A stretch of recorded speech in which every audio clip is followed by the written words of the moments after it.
Welcome back to another lesson, guys. In today's lesson, we're going to look at dividing algebraic terms and all the laws and rules involved in that. Let's jump straight in.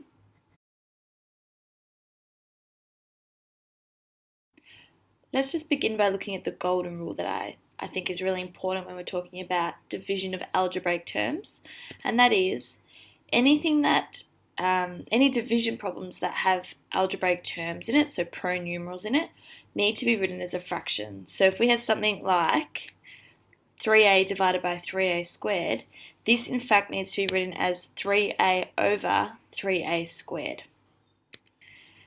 So let's begin by simplifying the fractions.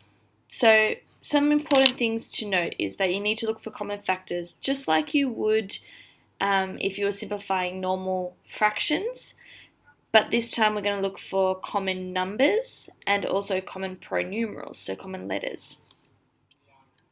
Then you need to cancel or divide by the common factors and then write the remaining terms in simplified form. So let's do an example here. So 8a over a. So we're going to first write this in expanded form.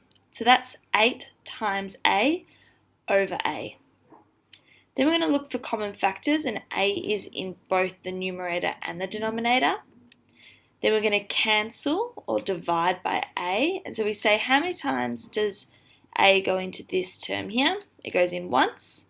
How many times does it go in here? It goes in once. So what we end up with is 8 times 1 over 1, and 8 times 1 is 8, and 8 divided by 1 is 8, so we end up with the answer of 8. Let's do another example. So 4mn divided by 10n. So again, write the fraction in expanded form, which is 4 times m times n over 10 times n.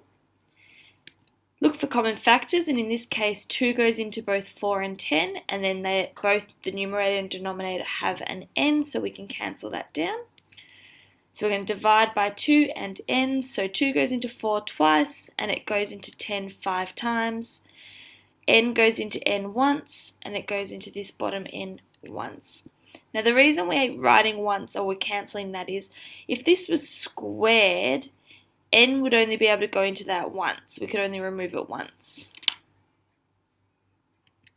because we essentially subtract them. 2 times m times 1 over 5 times 1 is our answer. And so what we end up with is 2m over 5.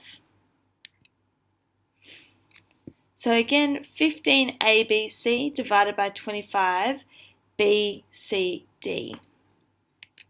So again, write it in fraction form. So 15abc divided by 25bcd. Expand it. And then look for the common factors, in this case 5, b and c. So 5 goes into 15 3 times and into 25 5 times. And then we have b in both, so once, so we can cancel that down. And then c goes in once into both of those two. Okay, so we can simplify it that way. So we end up with 3 times a times 1 over 5 times 1 times 1 times d, which gives us 3a over 5d.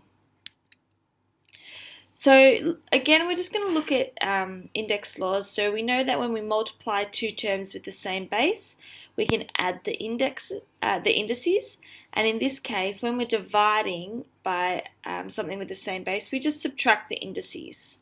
Okay, so let's do these two examples. So our base in this first one is x. So we go x to the power of 9 take away 3, which gives us x to the power of 6.